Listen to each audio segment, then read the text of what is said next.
Alors à vous les gars, j'espère que vous allez bien, bienvenue sur Fumigène H, review du chapitre 287 de Blue Lock les gars. J'avais pas prévu, franchement j'avais pas prévu de faire de review sur ce chapitre là, parce que j'attendais vraiment qu'il se passe des trucs et tout. Enfin moi j'aime pas faire des reviews pour faire des reviews, vous me connaissez, faut que ce soit, voilà, faut qu'il y ait du croustillant quoi, faut qu'il y ait de la matière pour que votre frérot il puisse s'exprimer, mais... Au final, quand j'ai vu le chapitre, je me suis dit, ah, il y a quand même un petit débat, il y a quand même un petit sujet à développer, même si on peut penser que la narration, c'est du attaque, défense, machin, attaque, contre-attaque, bah non.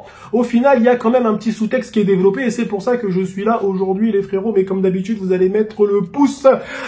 Oui les frérots, vous allez mettre le pouce parce que les reviews Blue Lock commencent à exploser et vous devez faire exploser ces reviews Blue Lock. Faisons exploser la Blue Lock TV. Nous aussi, on fait exploser toute la Blue Lock TV. Jim Pachiego nous regarde, donc faisons-lui honneur les frérots. Alors, chapitre 287. Bon, dans les anciens chapitres, enfin 286 et quelques, il y avait eu attaque du bastard, mais ça avait été avorté par les mecs du PXG et contre-attaque maintenant du PXG. Ok? Donc, on a, je pense, selon moi, la dernière action de Shidou. Donc on a Shidou qui s'illustre. Bon voilà, donc son illustration, ça aurait été de dribbler Ikaguri. Bon, franchement les frérots, Shidou, je pense qu'on peut arrêter avec ce personnage. Non mais sérieusement, il faut en parler quand même 5 minutes. Moi je soupçonne que les auteurs, ils traitent Shidou comme ça parce que Shidou ne doit pas être populaire. Et en vrai, franchement, ça se comprend. Tous les joueurs du Blue Lock, je l'ai dit dans ma vidéo où j'ai comparé Blue Lock, Captain Tsubasa et Awashi, Blue Lock, la force de Blue Lock, c'est la création des personnages. Blue Lock te crée des personnages avec un charisme incroyable. Tu prends Baro, il a un charisme de ouf. Rin, même si j'aime pas, ben il a un charisme quand même. Izagi, clairement aussi. Même le Julian Loki, même le Noah, il est froid, etc. Ouais, en fait... Blue Lock arrive à créer des personnalités. C'est vraiment la plus grande force de Blue Lock. Hein. Si on me dit quel est le plus gros point fort de Blue Lock, c'est la création des personnages. Il crée des charismes. En fait, tu ne retiens pas le personnage, tu retiens son charisme. Tellement il exacerbe le charisme du personnage. Et là, il est très fort pour ça, pour la création des persos. Et il y en a un où franchement, il a loupé. C'est Shidou. Désolé les fans de Shidou, mais Shidou, c'est quoi Shidou? C'est quoi en fait, ce personnage, c'est n'importe quoi. Le mec, il arrive. Bon, alors, tu vois, bon, c'est dans l'animé. Il a les cheveux roses, jaunes, je sais pas quoi. Il vient comme ça. Il a des blagues un peu bizarres. Allez, je me tape contre tout le monde. Ça, c'est inspiré de Zlatan. Ça, c'est Zlatan. Ça, c'est... Non, arrête. C'est normal que Shidou ne soit pas populaire. Shidou n'est pas populaire.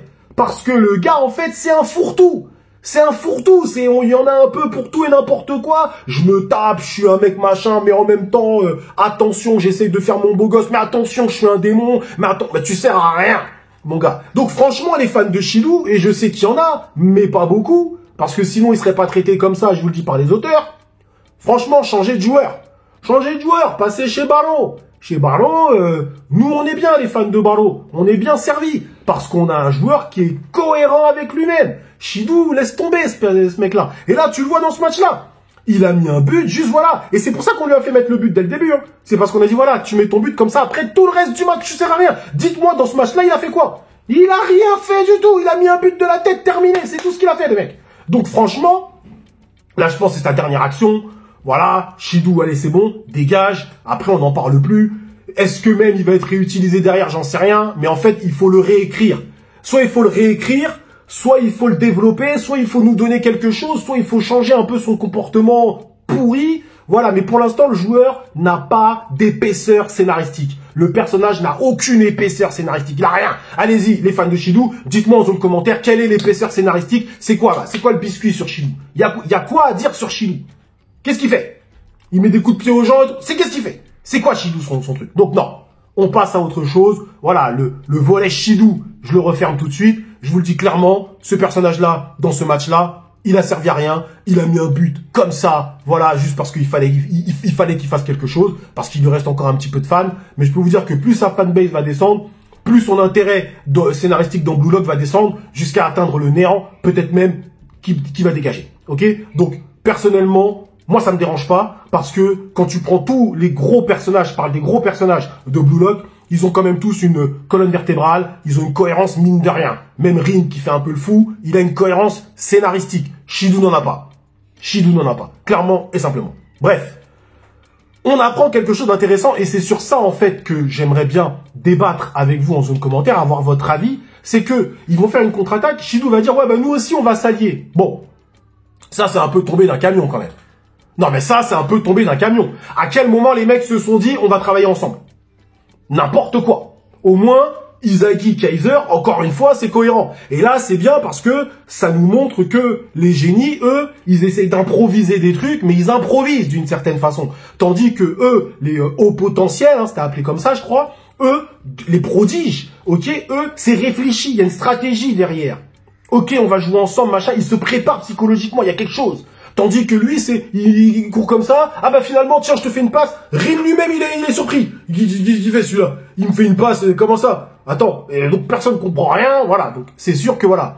Et là, je trouve que la réaction, l'intelligence d'Izagi, du moins, ou même le sous-texte, il est intéressant. Pourquoi? Parce que là, on comprend qu'en fait, Izagi, il dit, mais arrêtez. Vous pouvez pas faire ce qu'on fait parce que votre jeu ne repose pas sur la logique. Vous êtes des génies, donc vous vous reposez sur vos capacités physiques et non intellectuelles. Ils ont des capacités intellectuelles, Rin, il en a. Mais vous êtes tellement dans le côté génie, j'improvise, patati patata, qu'au final, vous ne pouvez pas vous comprendre entre vous. Et oui, les génies, un génie ne peut pas comprendre un autre génie, parce que justement, il fait preuve de génie. Et oui, mais faut pas non plus exagérer, c'est pas génie plus génie égale génie, mais non.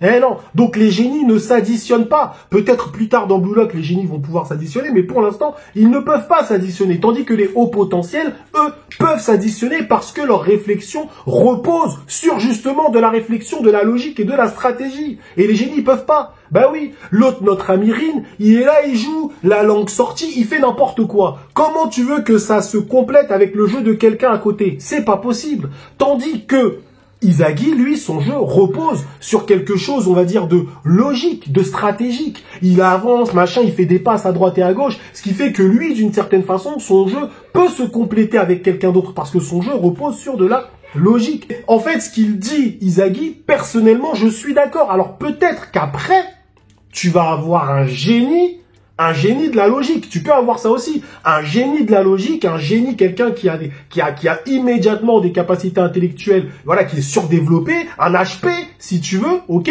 Et au final, lui, mais dans le camp des génies. Ok, parce que là, Izagi, c'est un haut potentiel, un prodige, ok, mais peut-être que tu vas avoir un haut potentiel génie. Vous voyez ce que je veux dire, qui cumulera un peu les deux trucs, et là, ce serait différent, qui arrivera à faire jouer tout le monde un petit peu, ok. Mais bref, j'ai bien apprécié cette façon de penser, parce que justement, je la trouve cohérente. Encore une fois, même si le côté, le PXG, on joue ensemble, nanani, c'était un peu tombé du camion, ça c'est vraiment le côté que j'ai apprécié. Maintenant, dites-moi vous, pour vous, est-ce que c'est logique pour vous? Le débat, il est là. Est-ce que pour vous, c'est logique qu'on puisse se dire que les génies ne puissent pas jouer entre eux? C'est un peu ça, ce qu'a dit Izagi, c'est pas tout à fait ça, on y est d'accord, mais on va dire que c'est un peu ça, l'esprit. Est-ce que les génies peuvent jouer entre eux? Telle est la question, les gars, telle est la question. Mais bref, en tout cas, j'ai trouvé que le chapitre était sympathique. Là, on sent qu'il gagne un peu, il gagne du temps. Alors, je sais pas où on en est par rapport à la fin du tome, mais je pense qu'il gagne un petit peu de temps, le frérot. Hein, on va voir, hein, mais voilà, ça brode un petit peu. Hein, on l'a bien vu, on l'a bien vu. Mais attendons quand même la fin de ce match pour pouvoir se prononcer. Mais on sait tous que c'est les bastards qui vont gagner sur une action d'Izagi et Kaiser. Alors, que dire aussi de la sortie de Igarashi? Bon. Moi, j'ai bien aimé, mais l'auteur, il a pas tort de dire que son truc, ça a des limites. Ça a ses limites. Ah oui, on a compris, tu crées des fautes, nanani, nanana, mais ça a ses limites. On est bien d'accord. Maintenant, de là à sortir Igarashi du Blue Lock, c'est un peu violent, mais ça peut se comprendre. Ça peut se comprendre. J'ai trouvé que la sortie était un peu rapidos, mais après c'est bon, Igarashi c'est pas le joueur de l'année non plus. Voilà. Par contre, je trouve que le fait de le faire sortir, c'est un peu violent, parce que on entérine le fait que Blue Lock est un manga qui est dirigé par les fans. Et ça, c'est problématique. Ça restera le gros problème de Blue Lock. Blue Lock doit devenir un manga que les auteurs doivent reprendre le contrôle de leur manga. Parce que là, c'est les fans qui ont le contrôle du manga. Mais oui, c'est les fans. Quand quelqu'un est populaire, il va faire des dingueries, il va mettre des buts. Quand il n'est pas populaire, ça donne Shidou. Vous voyez ce que je veux dire? Donc là, ça devient compliqué. l'auteur doit reprendre le contrôle de son manga. Et s'il a envie de nous faire un Igarashi qui reste jusqu'à la fin, tu nous fais un Igarashi qui reste jusqu'à la fin. C'est comme ça. Et là, j'ai l'impression que c'est trop les fans qui dirigent le manga. Donc, ça permet même de faire des théories sur la suite, sur les vainqueurs, etc., etc. Donc, compliqué. Très compliqué, quand même. Mais la sortie d'Igarashi, bon, désolé, elle est un peu anecdotique. Hein. Je peux pas passer ma vidéo sur ça. Désolé, les frérots. Dites-moi vous ce que vous en avez pensé, mais pour moi, son mode de jeu avait ses limites. Donc, c'est cohérent, en vrai. Mais le sortir comme ça, bon, tu peux le faire. Tu peux le conserver un petit peu comme Igarashi. Il est marrant avec son Amuzan, là. Mais bon, en tout cas, merci à vous d'avoir suivi cette petite review. Tranquille, chill, jusqu'au bout. Prenez soin de vous. Et que l'honneur soit avec Igarashi Igaguri. Bah oui, le pauvre, là, il vient de sortir. Amuzan!